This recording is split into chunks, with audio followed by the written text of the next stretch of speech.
एक बार की बात है, पहाड़ियों और हरे भरे जंगलों के बीच बसे एक छोटे से गांव में लिली नाम की एक जिज्ञासु छोटी लड़की रहती थी।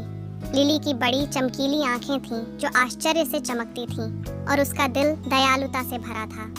उसे अपने आसपास की दुनिया की खोज करना, खेतों और घास के मैदानों में छिपे खजाने की खोज करना पसंद था। एक धूप भरी सुबह जब लिली घास के मैदान से गुजर रही थी, उसकी नज़र जंगली फूलों के एक टुकड़े के नीचे आधी दबी हुई एक रहस्यमयी पुरानी किताब पर पड़ी। कांपते हाथों से उसने धूल झाड़ी और उसके पुराने पन्ने खोले।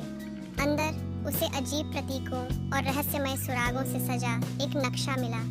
रोमांच की संभावना से उत्साहित होकर लिली ने मानचित्र का अनुसरण करने और उसके रहस्य को उजागर करने का निर्णय लिया। रास्ते में उसे सभी प्रकार की बाधाओं का सामना करना पड़ा। एक तेज नदी उसका रास्ता रोक रही थी, एक ऊंचा पहाड़ जिस पर उसे चढ़ना था और भयानक फुसफुसाहट से भरा एक अंधेरा जंगल। लेकिन दिल में साहस और दृढ़ भावना के साथ वह आगे बढ़ती रही। जैसे जैसे वह अज्ञात में गहरी यात्रा करती गई, लिली को नए दोस्त मिले जिन्होंने रास्ते में उसकी मदद की। एक बुद्धिमान बूढ़ा उल्लू जिसने उसे जंगल के माध्यम से मार्गदर्शन किया, एक शरारती लोमड़ी जिसने उसे छिपे हुए रास्ते दिखाए और एक सौम्य हिरण जिसने अपनी बुद्धि साझा की।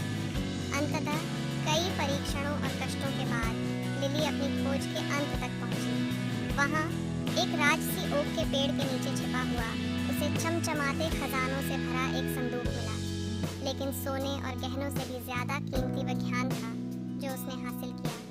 और रास्ते में जो दोस्ती उसने बनाई, कृतज्ञ हृदय और उपलब्धि की भावना के साथ लिली अपनी असाधारण यात्रा की यादें लेकर घर लौट आई। और भले ही साहसिक कार्य समाप्त हो गया हो, वह जानती थी कि अन्वेषण के लिए उसकी प्यास कभी कम नहीं होगी, क्योंकि दुनिया उन आश्चर्यों से भरी हुई